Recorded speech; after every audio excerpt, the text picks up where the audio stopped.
Yo, what is going on, guys? Hope you're doing well. Thank you for tuning into today's video. And today I want to talk to you about something that's super important, whether your goal is fat loss, muscle gain, or even maintenance. Whatever your goals are in terms of nutrition, it is going to be the importance of protein. Talking about protein, why you should eat it, and some sources that are some go-tos for me and my clients. So without further ado, let's get into it. Protein. So here we go. The importance of eating a high protein diet. So you might hear people saying, hey, you should eat your protein, eat more protein. And if you follow me on Instagram, I talk about protein a lot, and that's because it's super important. So a few reasons why to eat a high protein diet is going to be, number one, help keeping you fuller for a longer period of time. So if you are struggling with hunger and you get hungry right after you actually just ate and you're not full or you're not satisfied at all, it's probably because that meal was not high in protein, also fiber, but protein was probably lacking in that meal. So essentially, protein is the most filling macronutrient. So you got fats, carbs, and protein. Those three macronutrients, protein is going to be the most filling, and it's going to be 4 calories per gram of protein. Same with carbs, and then fat is going to have 9 calories per gram. So 4 calories per gram of protein means you can fill up on it and you can eat a bit more of it. And also, protein can help reduce cravings and snacking. There have been multiple studies showing this, that people who had a higher protein diet, people who eat more protein towards usually the end of the day, like when you get snacky towards the night, or if you fill up on protein, it's going to be a bit more, you're going to be less inclined to overeat and snack, right? If you're filled up on protein. But if you're not filling up on protein and you're not full, you're not satisfied at all, then it's going to be easy to kind of go into the cupboard, pantry, get those snacks, get those chips going. And then eating more protein will help you maintain muscle mass. So if you want to build muscle, if you want to maintain your muscle when you're dieting, when you're trying to lose fat, it's going to be important to keep your protein intake up. I recommend roughly 0.7 to 1 gram of protein per pound of body weight. Now, for individuals who have a higher body fat percentage, individuals who may be obese, with a lot more weight, it doesn't have to be 1 gram per pound of body weight. I think just having some protein with each meal without complicating it is going to be the way to go. Just have palm size, a couple palms of protein with your meals. And then last but not least, eating more protein can help boost your metabolism, and it just burns more calories. The highest thermic effect of food, whether it's fats, carbs, protein is going to be, it takes more calories, more energy to burn protein, right? So that's why it's important to eat enough protein. So next slide here. Some common claims about protein. Hey, too much protein is going to make me bulky. Nope, that's not how it works. Protein doesn't just make you bulky. If you want to get bulky, it's going to come down to consistently resistance training, strength training, lifting weights for years, if not decades, right? Yeah, that's going to be the number one thing. Protein itself does not make you bulky. Promise you that. Next myth is, the claim, hey, going over your protein goals can make you gain fat. Like, hey, I went over my protein, I'm freaking out. Hey, protein is not going to be stored. It's just not as easily stored as fat. So it's okay to eat more protein, right? Out of carbs, fats, and protein, the one that's going to be least stored as fat is going to be protein, right? So I would recommend having some more protein.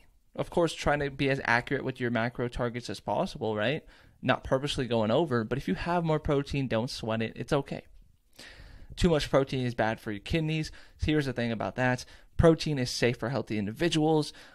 If you have some sort of kidney issue, right, that you've talked to your physician about, and they said, hey, be mindful of your protein, that's different. But this is, for healthier individuals or people who don't have kidney problems, protein is going to be okay. And then, you can only get protein from meat and dairy products.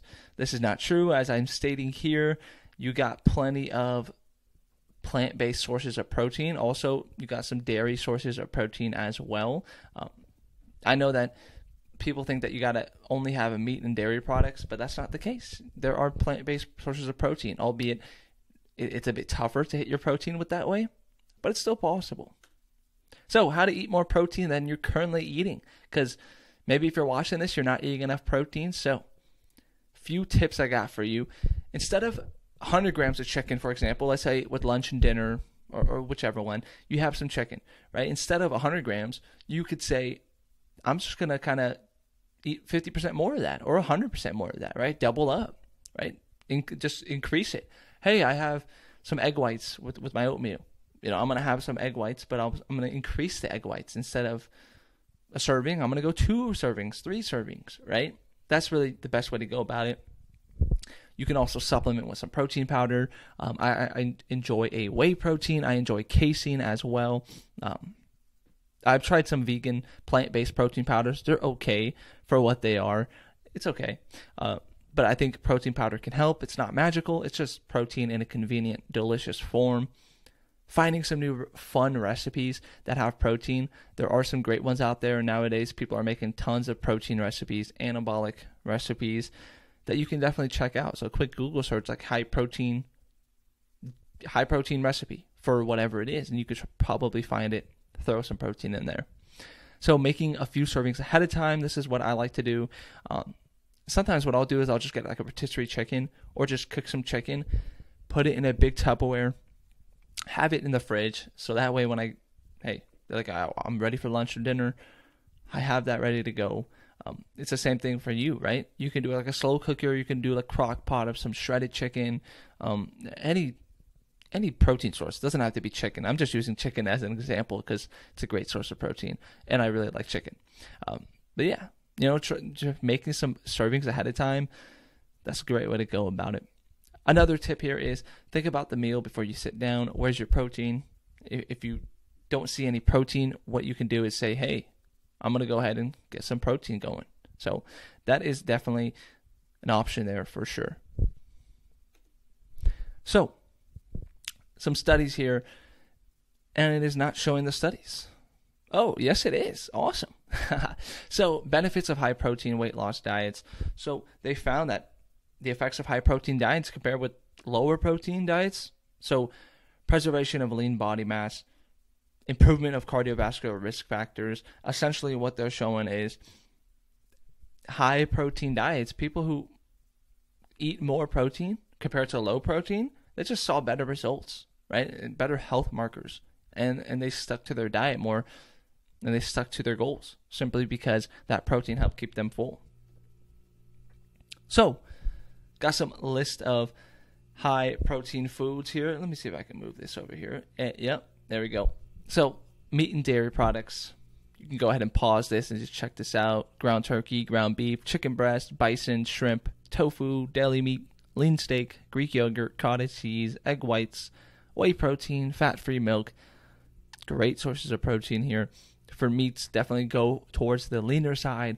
That's a great way to go about it. And then high protein foods, plant-based. We got edamame, quinoa, lentils, pea protein powder, tofu, tempeh, seitan. I don't think it's seitan. I believe that's how you pronounce it.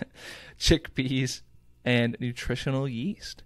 So those are some great sources of plant-based protein. I know that there are also like Gardein and Morningstar have stuff like that, kind of like the name brand stuff. I think that's a great way to get some protein as well. And I know Trader Joe's has some great plant-based meatballs. So bottom line here, lots of benefits and pros to eating more protein. It's tough to eat more protein. It's not kind of easily accessible, but it's possible with the right approach. Try to have some protein with each of your meals. So breakfast, lunch, and dinner, for example, try to have a nice serving of protein with each one. If you do insist on snacking throughout the day, maybe you can opt for a protein snack to help you kind of reach your goals. And if you want health and strong bones, eat more protein. Oh, well, there it is. Oh, that's the last slide. All right, well, there it is. That is my little spiel on protein here. Appreciate you guys. Eat some more protein. Hopefully you found this helpful. Let me know in the comments, and I will see you in the next one. Let me know what kind of presentation you want me to do next. Thanks. Thanks for tuning in, and get some more protein going. See ya.